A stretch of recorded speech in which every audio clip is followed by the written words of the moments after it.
नमस्कार मंडळी, मी रीमा सदाशिव अमरापूरकर ओरे मनवाच्या आमच्या ह्या खूपच इंटरेस्टिंग भागामध्ये तुमचं सगळ्यांचं स्वागत करते. मागच्या भागामध्ये जर तुम्ही ऐकलं असेल तर आनंद काका आपल्याला सांगत होता की मिमीवरून आम्हीवर पण येता येतं, पण बरेचशी माणसं हे मिमीवरून मिमीमध्येच राहतात. ओके, आणि त्याला आनंद काकांनी एक फार छान नाव दिलं, ते म्हणजे स्वयंभू. ओके, तर आपल्या बरोबर आहे अर्थातच डॉक्टर आनंद नाडकर्णी म्हणजेच आनंद काका. नमस्कार आनंद काका. आनंद काका, मला आता ह्या जे स्वयंभू माणसं असतात ना त्यांच्याबद्दल अजून थोडं सांगणार आहे. काय असतं माहितीये का की स्वयंभू याचा अर्थ कसा आहे की भू म्हणजे भूमी ना, त्याच्यामधून स्वयं म्हणजे स्वतःच उगवून आलेले. पण हे जे उगवून आलेले असतात ना, त्यांच्या मनामध्ये उगवताना ते आणि भूमी यांच्या बरोबर इतर सर्व पंचमहाभूत म्हणजे उरलेली 4 महाभूत सुद्धा होती. आणि त्या सगळ्या इंटरडिपेंडन्स आणि इंटरकनेक्टेडनेस मधून ते निर्माण झाले आहेत. याची फक्त त्यांना जाणीव नसते. त्याच्यामुळं ना, जोपर्यंत त्यांची आपण स्तुती करत असतो, त्यांच्याबरोबर चांगले राहत असतो, तोपर्यंत ते आपल्या बरोबर चांगले राहतात. ओके, म्हणून मग आपण गेल्या वेळेला म्हणालो तसं हे जर यशस्वी असतील, कर्तृत्ववान असतील, तर त्यांच्या भोवती आपल्याला एक खूप मोठं कोंडाळं दिसतं आणि ते त्यांच्या दिलदारपणाची वर्णनं करत असतात. आणि ती जी वर्णनं करत असतात ती वर्णनं ते त्याच्यामुळे ह्यांचा दिलदारपणा वाढत असतो. तो एक चित्रपट होता, त्याच्यामध्ये तो एक भाई असतो आणि त्याचा एक तो लंगडा माणूस असतो. तो भाई ने ऐसा किया, आठवलं त्या पिक्चर मध्ये, तर तो असं सारखा तेच म्हणत असतो. तर त्यामुळे असं कोंडाळं असलं की त्यांच्या मिमीपणाला खतपाणी घालणारी माणसं ही खूप वेळेला त्यांच्या कुटुंबातच असतात. आणि बऱ्याच वेळेला त्यांच्याकडे सत्ता असेल तर हितसंबंध साधण्यासाठी त्यांच्या सहकाऱ्यांमध्ये सुद्धा ती माणसं असतात. राईट. तर आपल्याला ना अशा वेळेला काय करावं लागतं की ह्या माणसाचा कधीही गैरसमज होऊ शकतो. म्हणजे असं की माझा एक वैयक्तिक अनुभव पण आहे की एका जवळच्या व्यक्ती बरोबर अशा तऱ्हेचा प्रसंग आल्यावरती मी आपलं एक साधं मजेदार गमतीत केलेलं विधान हे इतकं कमालीचं मिसइंटरप्रिट केलं गेलं. म्हणजे आपल्याला त्या व्यक्तीला खरं म्हणजे काहीच करायचं नव्हतं, अगदी गुदगुल्या सुद्धा काढायच्या नव्हत्या. त्या व्यक्तीनं फक्त आपल्या बरोबर हसावं एवढीच आपली अपेक्षा होती.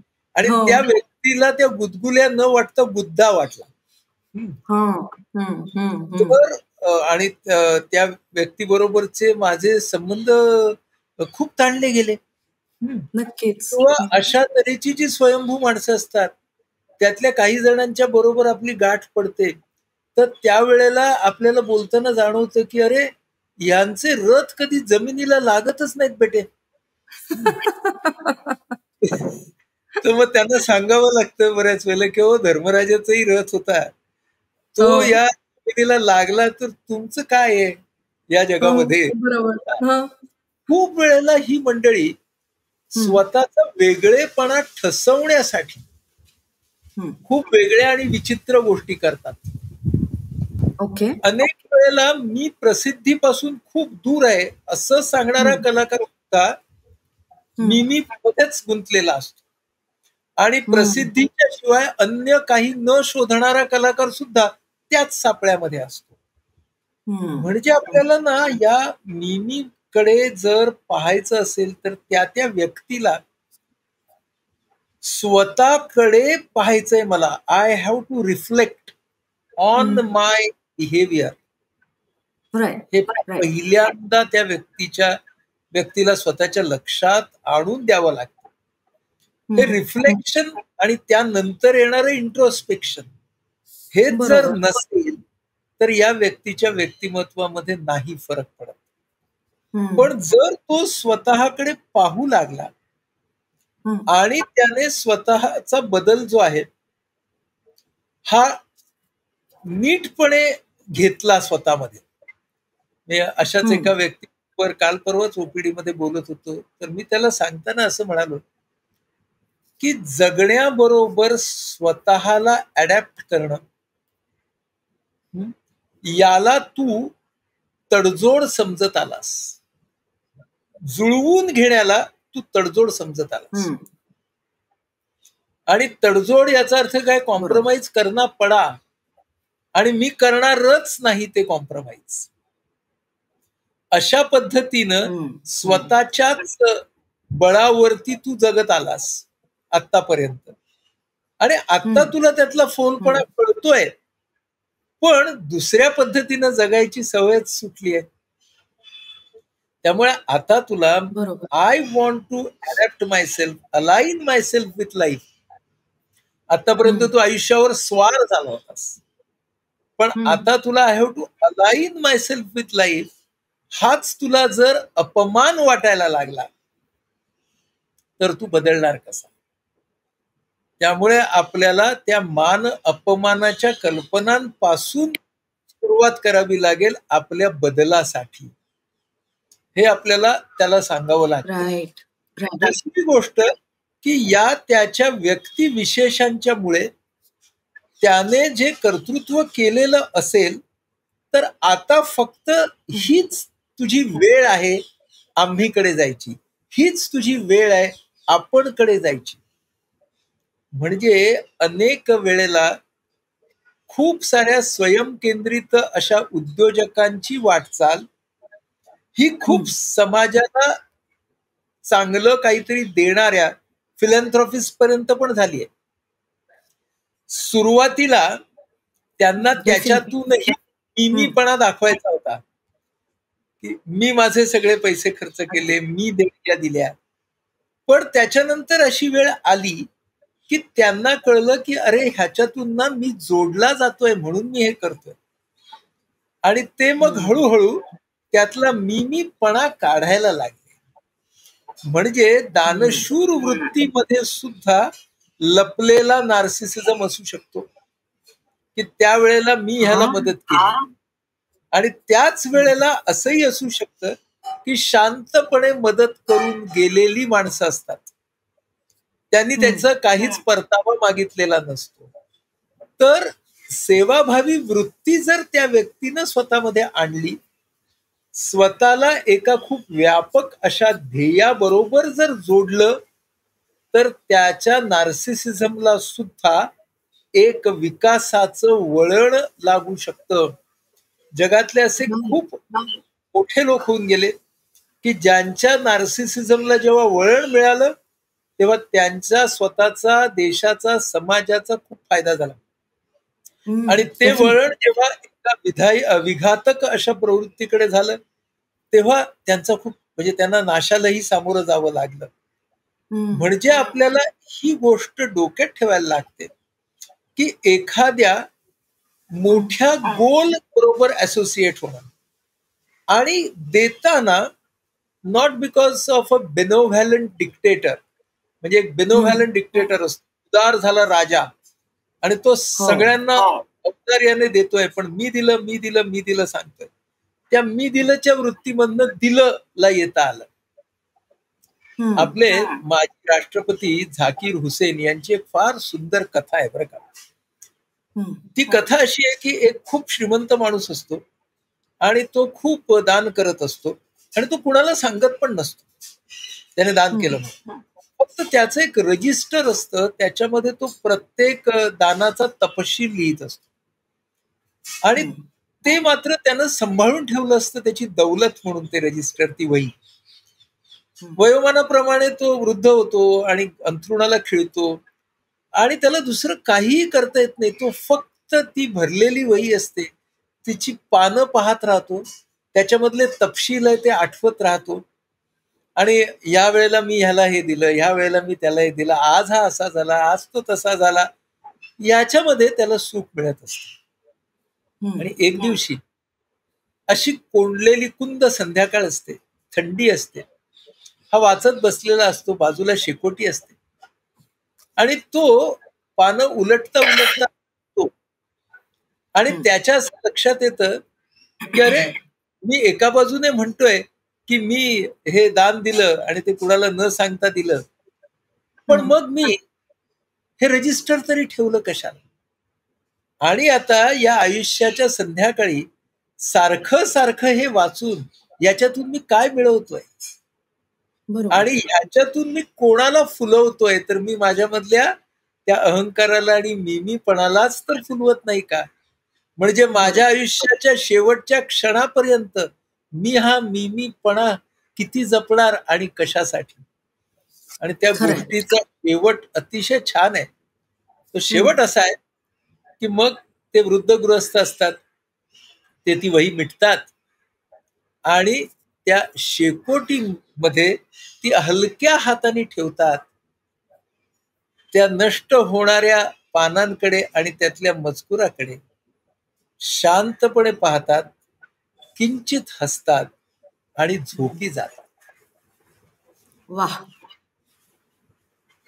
ही जी गोष्ट आहे ना, ही आपल्याला सांगते की त्या माणसाला त्या क्षणाला तो साक्षात्कार झाला की अरे, मीपणामध्ये अडकून फायदा नाही. मला आता या मीपणामधून बाहेर पडायचं आहे. म्हणजे खूप वेळेला माणसं मदतीला आल्यावरही मिमीपणा सोडतील असं नाही.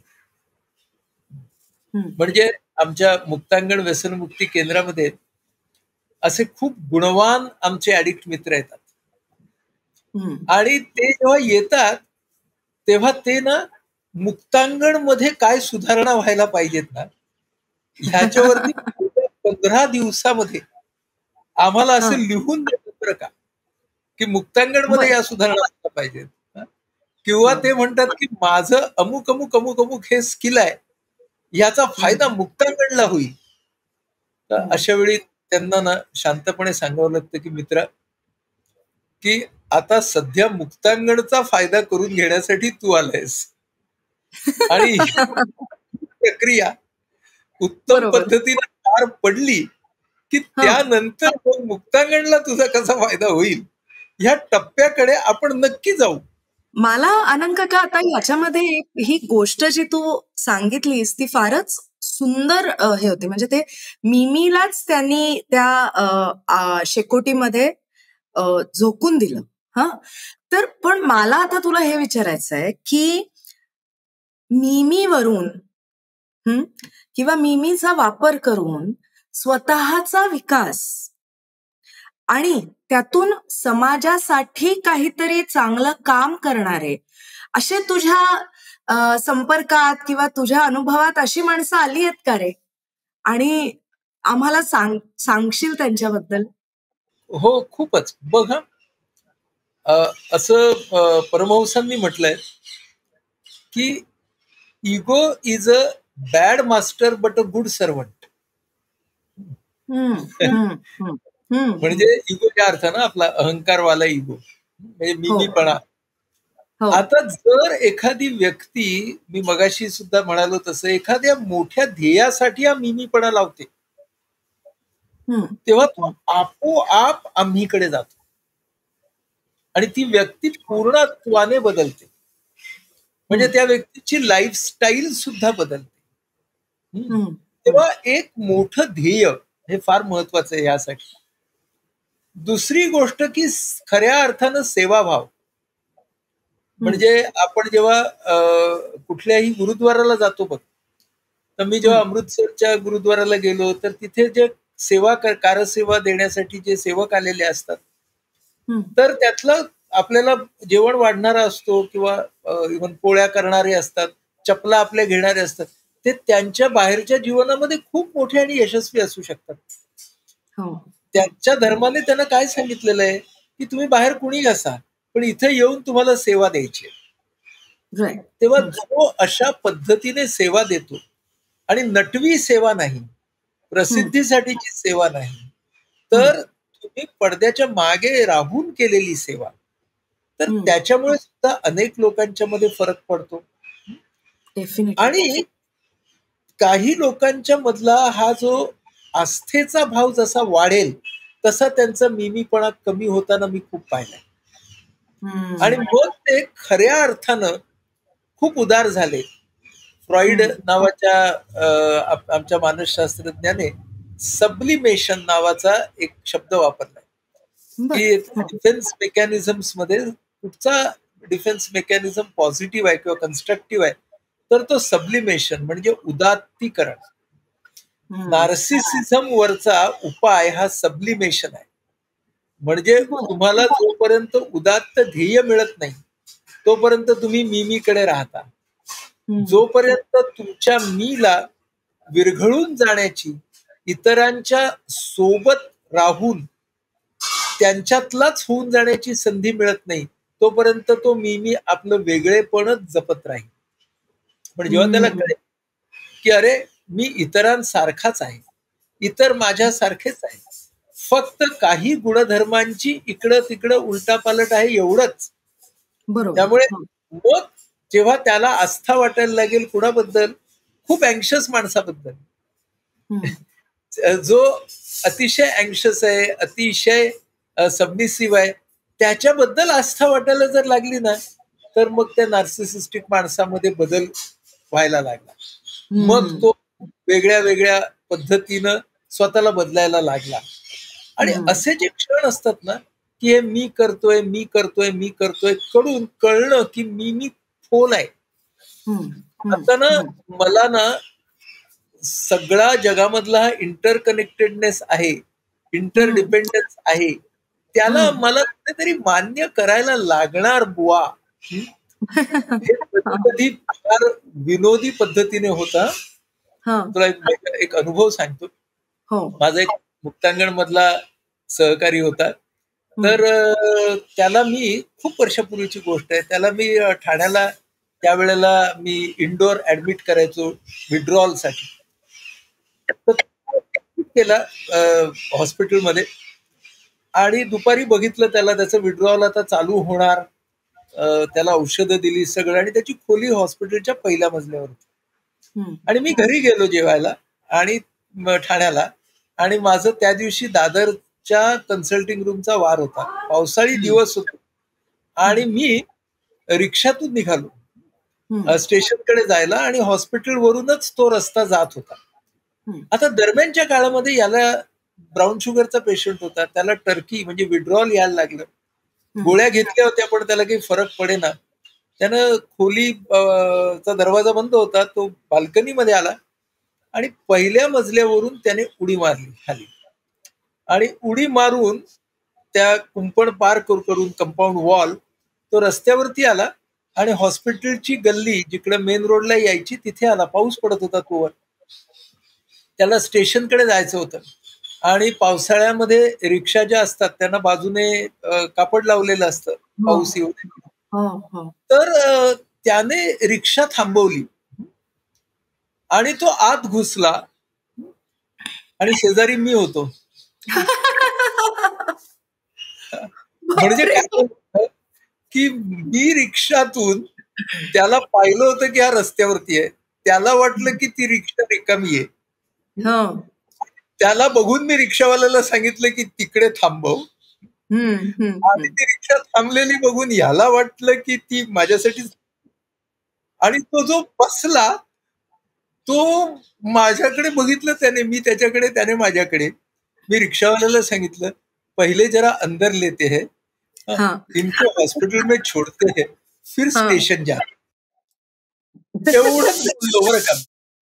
आम्ही आलो, त्याने माझ्या नजरेला नजर पण दिली नाही, आणि तो सगळं चालत वरती त्याच्या रूम मध्ये गेला. मी त्याच्या पाठून गेलो. त्याने मला सांगितलं तुम्ही आता जा. मी म्हणालो ओके. मी गेलो, आणि तो त्याचा टर्निंग पॉइंट होता. त्याला कळलं की मीचं लटकेपण किती आहे. राईट. मीचा हा सगळा जग त्याला प्रगतीकडे घेऊन जात नाहीये. हा मिमीपणा त्याला घातक, आणि आता त्याला त्याच्या शक्तीबाहेरच्या गोष्टींना डील करण्यासाठी मदतीची गरज आहे आणि ही मदत आता त्याने घ्यायला हवी. राईट आणि राईट. त्याचा तो मिमीपणा त्या ठिकाणी संपला. आज या गोष्टीला 25 वर्ष झाली आहेत आणि तो व्यसनमुक्त आहे. पण तो अजूनही ही गोष्ट सांगतो आणि ह्याच्यामध्ये विनोद आहे बरं का. हो डेफिनेटली. यू कॅन इमॅजिन की तो एक सिनेमॅटिक प्रसंग आहे. अगदी अगदी अगदी. बसला रिक्षात आणि मी शेजारी. म्हणजे एखाद्या लेखकाने लिहून ठेवलाय प्रसंग, असाच प्रसंग झालेला आहे. पण दिस इज म्हणजे आपण दैव म्हणूयात किंवा नको म्हणूयात, पण हे जे कोइन्सिडन्सेस घडले सगळे, दॅट वॉज हिज डेस्टिनी असं म्हणायला आपल्याला हरकत नाही. तर मला बघा. तुला हे विचारायचंय नाही, थांब थांब थांब थांब थांब. त्या डेस्टिनी या शब्दावर बोलू. काय असतं माहितीये का, ज्या घडणाऱ्या घटना असतात त्या घडतच असणार आहेत. मी त्या घटनांच्या कडे काय दृष्टिकोनातून पाहणार ना, हे फार महत्वाचं असतं. बरोबर.